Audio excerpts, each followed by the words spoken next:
అందరికీ నమస్కారం. దానం చేయడం గొప్ప విషయం. ఉన్నవాళ్ళు లేని వాళ్ళకి దానం చేస్తేనే సమాజంలో ఒక సమతుల్యత ఏర్పడుతుంది. అంటే ఈక్వాలిటీ అనేది పెరుగుతుంది. అయితే దానాల్లో భూదానం గొప్పది, లేకపోతే గోవును దానం చేయాలి, అన్నిటికంటే గొప్పది అన్నదానం, కడుపు నిండుతుంది. అది కూడా కాదు అంటే ఎప్పటికీ నిలిచిపోయేది జ్ఞానాన్ని దానం చేయడం అని మనం వింటూ వస్తున్నాం. దశ దానాలు అంటారు. అంటే 10 రకాల దానాలు ఉన్నాయి. అవేంటి అనేది ఈరోజు మనం చూద్దాం.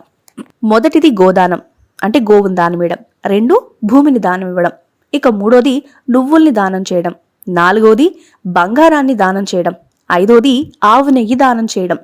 6వది బట్టలు వస్త్రాలు దానం చేయడం. 7వది ధాన్యం, ఏదైనా సరే ధాన్యాన్ని దానం చేయడం.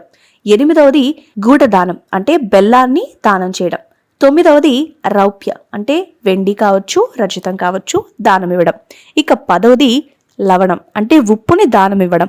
ఈ 10 దానాలనే దశ దానాలు అని మనకు చెప్తుంటారు.